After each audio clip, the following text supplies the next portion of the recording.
સુરતમાં વરાછાના ધારાસભ્ય કુમાર કાનાણીએ સીએમને પત્ર લખ્યો છે। યુનિવર્સિટીમાં પ્રવેશ પ્રક્રિયામાં મોટા પાયે ગેરરીતિ સામે પત્ર લખ્યો છે। જીસીએસ પોર્ટલ દ્વારા પ્રવેશ પ્રક્રિયામાં પરેશાની થતી હોવાનો પત્રમાં ઉલ્લેખ કરવામાં આવ્યો। સેલ્ફ ફાઇનાન્સ કોલેજ મનમાની કરતી હોવાનો પત્રમાં ઉલ્લેખ।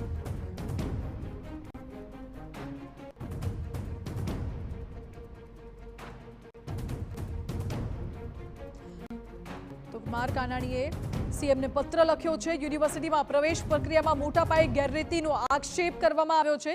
જીસીએસ પોર્ટલ દ્વારા પ્રવેશ પ્રક્રિયામાં પરેશાની થતી હોવાનો પણ પત્રમાં ઉલ્લેખ અને સેલ્ફ ફાઇનાન્સ કોલેજ મનમાની કરતી હોવાનો પણ પત્રમાં ઉલ્લેખ કરવામાં આવ્યો છે। આ તમામ બાબતોને લઈને સીએમને પત્ર લખ્યો છે એમએલએ કુમાર કાનાણીએ।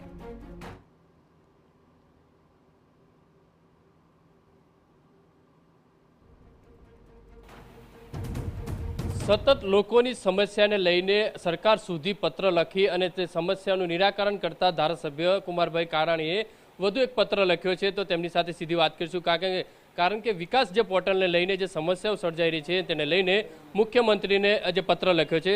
કુમાર કાકા, જે રીતે સતત આપના પત્રો છે તે સરકાર સામે હોય છે અને જે રજૂઆતો કરવામાં આવતી છે, વધુ એક પત્ર જે વિકાસ પોર્ટલને લઈને લખ્યો છે, શું સમસ્યાઓ? સરકારે બનાવેલું વિકાસ પોર્ટલને કારણે જે એડમિશનની પ્રક્રિયાઓ કોલેજની થઈ રહી છે એમાં ખૂબ જ ગંભીર કારણો ઊભા થયા છે।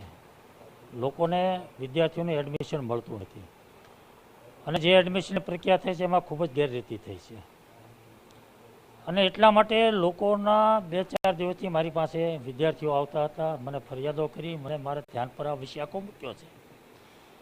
મને એવું લાગે છે કે આ પોર્ટલને કારણે કંઈક ને કંઈક બેદરકારીને કારણે અથવા તો કોઈ ખામીઓને કારણે એડમિશનની પ્રક્રિયા પારદર્શક રીતે થઈ નથી। કોલેજોને એડમિશન આપવાની વાતો કરી છે। માનો કે કોઈ એક કોલેજને પાસે 200 સીટ છે તો એમને 200 એડમિશન આપવાની સૂચના આપવામાં આવી છે। કોને આપવા, કેવી રીતે આપવાની કોઈ સ્પષ્ટ ગાઈડલાઈન નથી। સવાલ એ ઊભો થયો કે એમની પાસે 200 સીટ છે, એણે 500 વિદ્યાર્થીઓને ઓફર ફોર્મ મોકલ્યા કે તમે એડમિશન લઈ જાઓ અમારી કોલેજમાં આવીને। 25 તારીખ સુધીમાં એડમિશન લેવાની વાત હતી। લોકો જે 2 દિવસમાં ગયા એમને એડમિશન મળી ગયા। વહેલા તે પહેલાં ધોરણે એડમિશન આપવામાં આવ્યા, મેરિટ ઉપર ધ્યાન આપવામાં આવ્યું નથી।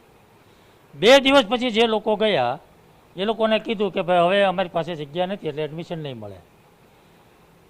200 સીટ, 500 ઓફર ફોર્મ, 200ને એડમિશન આપ્યા, 300 લોકો ક્યાં જવાના? એ લોકો કોલેજ, યુનિવર્સિટી ધક્કા ખાય છે। કોઈ સ્પષ્ટ કોઈ ગાઈડલાઈન નથી, કોઈ એને સલાહ મળતી નથી। લોકો અટવાયા કરશે, દોડે છે, ચિંતામાં છે। તો આને એડમિશન કેવી રીતે મળશે, કોણ આપશે? આ પ્રશ્ન ઊભો થયો છે। કાકા, જે ખાનગી કોલેજ હોય મેરિટ વગર જે રીતે એડમિશનો આપ્યા છે તો શું ફરીથી મેરિટ પ્રમાણે એડમિશનો થવા જોઈએ? ચોક્કસ। કોઈ વિદ્યાર્થીને અન્યાય શા માટે થાય? જો મેરિટ પ્રમાણે એડમિશન ન મળે તો જે વિદ્યાર્થીએ મહેનત કરી છે અને જે મહેનત કરીને રાતને દિવસ ઉજાગરા કરીને સારા માર્ક્સ લાવે છે, સારી ટકાવારી લાવે છે, એને એડમિશન વગર રખડવાનું?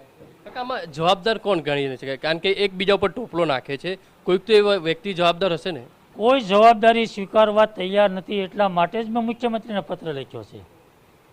એ સરકારના વડા છે, જે કોઈ જગ્યાએ એને સૂચના આપી, જેને કંઈ જવાબદારી બનતી હોય એને સૂચના આપવી જોઈએ કે આ તાત્કાલિક આ જે કંઈ ખામીઓ છે દૂર થાય અને લોકોને અન્યાય ન થાય, વિદ્યાર્થીઓને અન્યાય ન થાય અને તાત્કાલિક એડમિશન એના પ્રયાસો કરવા જોઈએ। ઓલરેડી ખાનગી જે કોલેજો હોય છે પોતાની ફીનેથી લઈને અને ડોનેશનને લઈને મનમાની ચલાવતી હોય છે, ત્યારે ફરી એક વિવાદ આવ્યો છે, એટલે શું કહી શકાય કે ખાનગી કોલેજો છે તેની ઉપર નિયંત્રણ સરકારે લાવવું જરૂરી છે?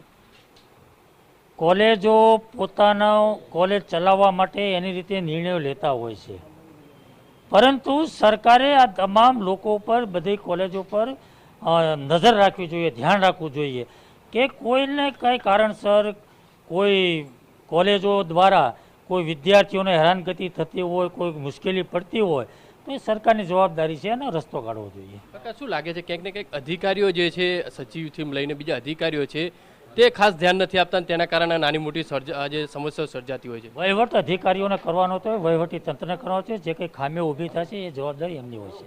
જે રીતે કાકા કહી રહ્યા છે કે જે સમસ્યાઓ વિદ્યાર્થીઓને જે સર્જાઈ રહી છે ને તેના કારણે જેથી વિદ્યાર્થીઓ છે તે અટવાઈ રહ્યા છે, એટલે જવાબદાર જે અધિકારીઓ છે તેમની જે તપાસ આપવી જોઈએ અને જે વિદ્યાર્થીઓ સારા વિદ્યાર્થીઓ છે તેમને એડમિશન મળવું જોઈએ. કારણ કે જે રીતે ખાનગી કોલેજના જે સંચાલકો તરફથી જે એડમિશનો જે કર્યા છે તેને લઈને આખી તપાસ કરી અને ફરીથી જે વિદ્યાર્થીઓને એડમિશન થાય તે માટેનું જે માંગ છે તે ધારાસભ્ય કરી રહ્યા છે.